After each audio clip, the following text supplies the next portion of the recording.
تفتكر مصلحة الضرايب النهاردة قاسية عشان بتاخد منك فلوس؟ طب تخيل ان عقوبة التهرب الضريبي زمان ما كانتش غرامة ولا حبس، كانت قطع مناخيرك ونفيك للصحراء. ايوه زي ما سمعت، اجدادنا الفراعنة مش بس بنوا الاهرامات، دول اخترعوا اعقد واقصى نظام ضريبي في التاريخ. النظام خلى الفلاحين يبيعوا نفسهم عشان يسددوا اللي عليهم، بس هو نفسه النظام اللي خلى مصر اعظم امبراطورية في وقتها. ازاي قدروا يعملوا ده وهل احنا لسه بنكرر نفس النظام ده النهارده؟ السلام عليكم اصدقائي وابطال الوعي المالي، اخباركم ايه؟ يا رب تكونوا بخير. معاكم دكتور محمد حسين في برنامجكم ريتش هابتس بالعربي.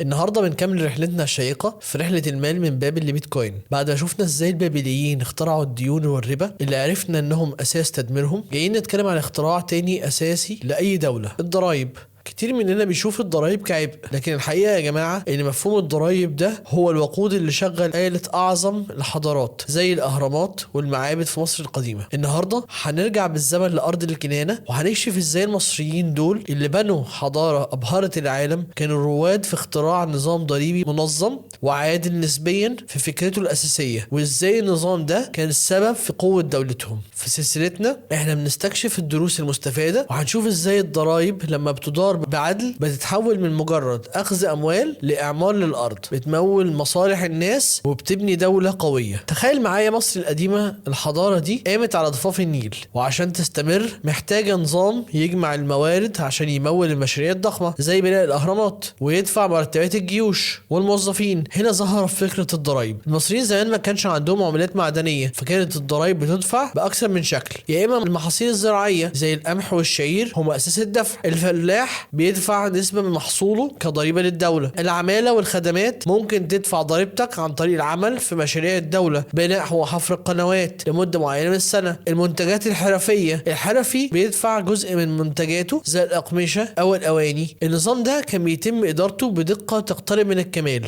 كان في من موظفين اسمهم الكتبة سكرايبس، ودول كانوا بيسجلوا كل حاجة، بيسجلوا مساحات الأراضي وكمية المحاصيل والضرائب المستحقة. دي كانت أول بيروقراطية ضريبية منظمة في التاريخ. وعشان تعرفوا قد ايه الضرايب كانت محور حياة المصريين، عارفين حجر رشيد؟ والله الحجر اللي فك كنوز اللغة المصرية القديمة وخلى العالم كله يفهم الحضارة دي. تفتكروا كان مكتوب عليه ايه؟ قصيدة شعر ولا اسطورة دينية؟ لا، حجر رشيد في الاصل هو مرسوم ملكي باعفاءات ضريبية. الكهنة كتبوا شكر للملك بطليموس الخامس لانه لغى بعض الديون والضرايب المتأخرة على المعابد. تخيل ان اعظم اكتشاف اثري في تاريخنا هو في الاساس وثيقة ضريبية. ده يوريك ان التاريخ كله بيدور حوالين الفلوس والضرايب. وهنا السر في عقلية النظام المصري القديم اللي لازم نقارنه بالعدالة الإسلامية. الضريبة في مصر القديمة ما كانتش ثابتة زي ما بنشوف النهارده، كانت مرتبطة بحاجة واحدة، فيضان النيل. كان عندهم أجهزة قياس اسمها المقاييس النيلية اللي هي نايلومترز. كتبة كانوا بيراقبوا منسوب المياه، لو الفيضان كان عالي ده معناه محصول وفير فالفلاح هيقدر يدفع ضريبة أعلى. لو الفيضان كان منخفض ده معناه محصول قليل فالضريبة كانت بتقل عشان ما نظلمش الفلاح. ليه ده كان قريب من العدل؟ ده يشبه المبدأ الإسلامي لزكاة الزروع اللي بتخرج وقت الحصاد مباشرة وبتكون مرتبطة بقد ايه الأرض انتجت. يعني العدل الإلهي يقول ان اللي رزقه أكتر بيعطي أكتر للمجتمع. الضريبة هنا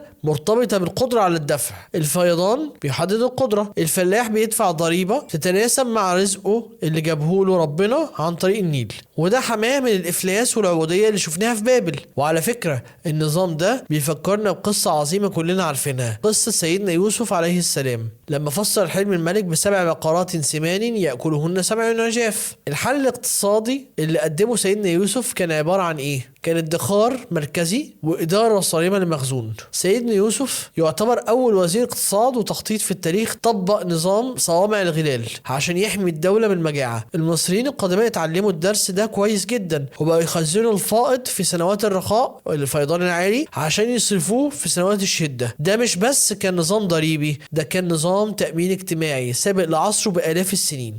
بصراحة لو كنت عايش ايام الفراعنة تفتكر كنت هتقدر تدفع الضريبة ولا كنت هتتعرض للعقوبة؟ شاركني رأيك. النظام ده كان عادل في فكرته لكنه كان قاسي جدا في تطبيقه. السؤال، هل الناس كانت بتتهرب من الضريبة زي ما بيحصل النهاردة؟ اكيد. الفلاح كان بيحاول يخبي جزء من المحصول. التهرب الضريبي العقوبة ما كانتش بس غرامة، كانت ممكن تكون الجلد او الأسوأ قطع الانف ونفيك لمنطقة صحراوية نائية زي منطقة نائية في سيناء. الفساد الاداري، لو الكاتب او الموظف ثبت عليه انه بيختلس الضريبة او بيتواطأ مع الفلاحين كانت العقوبة بتوصل للاعدام او التشويه. النظام ده بيوريك عشان الدولة تكون قوية لازم يكون عندها هيبة في تحصيل حقوقها وقسوة في مكافحة الفساد والظلم. رغم كل القسوة دي النظام الضريبي المصري القديم كان فعال جدا وسمح باستمرار حضارة عظيمة لآلاف السنين. ايه هي الدروس اللي ممكن نتعلمها من منظور اقتصادي واسلامي؟ الضريبة أو الزكاة في الإطار الإسلامي مش عبء، هي اللي بتمول الخدمات العامة والبنية التحتية والأمن وبتخلي الدولة قوية زي بناء الأهرام اللي هي بنية تحتية ضخمة. تاني نقطة هو العدالة في التحصيل. ربط الضريبة بالفيضان هو تطبيق لمفهوم القدرة على الدفع وده أساس العدل اللي أمر به الإسلام، أخذ المال بحق وإنفاقه في حق. النقطة اللي بعد كده هي الرقابة ومحاربة الفساد. التهرب والفساد تحدي قديم قدم الحضارة وقوة الدولة بتظهر في صرامتها ضد حد بيحاول يضعف أساسها الاقتصادي سواء بالسرقة أو بالتهرب.